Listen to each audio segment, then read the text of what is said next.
Hello everyone, আসসালামু আলাইকুম। কেমন আছো সবাই? আলহামদুলিল্লাহ, আমিও ভালো আছি। আজকে আমি দেখাবো গরুর মাংসের বিরিয়ানি। বিরিয়ানি কম বেশি আমরা সবাই পছন্দ করি। আজকের রান্নাটা যেমন পারফেক্ট হবে, খেতেও তেমন সহজ হবে। আমাদের বাসায় যে মশলা থাকবে সেই উপকরণ দিয়ে আজকে আমি বিরিয়ানিটি রান্না করব।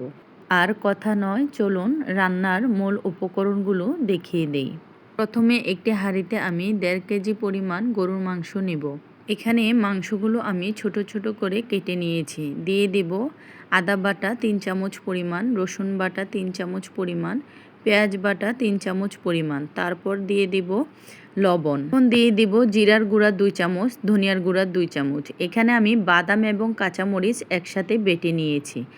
তারপর দিয়ে দেব প্যাকেট মশলা, তারপর দিয়ে দেব টক দই, তারপর দেব রান্নার তেল। সবগুলো উপকরণ ভালোভাবে মেখে নেব। পর্যায়ে আমি দিয়ে দিব সামান্য পরিমাণ পানি। পানি অ্যাড করার পর ঢাকনা দিয়ে ঢেকে চুলার আঁচ বাড়িয়ে দেব। বলক আসা পর্যন্ত আমি অপেক্ষা করব এবং ভালোভাবে নেড়েচেড়ে দেব। আবার ঢাকনা তুলে আবার ভালোভাবে নেড়েচেড়ে দেব। দেখো, মাংসটা কষানোর জন্য যে পানিটা দিয়েছি আমি সেই পানির মাধ্যমে মাংসটাকে ভালোভাবে সিদ্ধ করে নেব। মাংসটাকে আমি ভালোভাবে ভুনা করে নিয়েছি। এখন আরেকটি পাত্রে আমি দিয়ে দেব তেল। তেলটা গরম হয়ে আসার পর দিয়ে দেব পেঁয়াজ কুচি।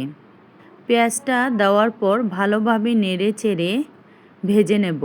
এই পর্যায়ে আমি আগে থেকে ধুয়ে রাখা চিনি গুঁড়া চাল দিয়ে দেব। আমি এখানে আধা কেজি পরিমাণ পোলার চাল ধুয়ে নিয়েছি। এখন আমি দিয়ে দেব এলাচ, দারচিনি, সবগুলো উপকরণ দিয়ে আমি আবার একটু ভালোভাবে নেড়ে চেড়ে দেব। এই পর্যায়ে আমি দিয়ে দেব মটরশুঁটি। এই পর্যায়ে আমি 2 থেকে 3 মিনিট ভেজে নেব। তারপর দিয়ে দেব আমার আগে থেকে রান্না করা মাংস।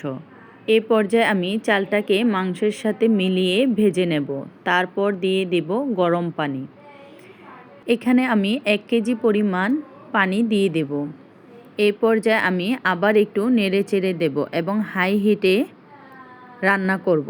দেখো, আমার পানিটা মোটামুটি শুকিয়ে আসছে। এখন আমি আবার একটু ভালোভাবে নেড়ে চেড়ে দেব।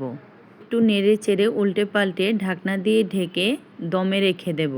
এভাবে আমি 10 মিনিটের জন্য রেখে দেব। আর 10 মিনিটের পরেই আমাদের বিরিয়ানিটা একেবারে রেডি হয়ে যাবে।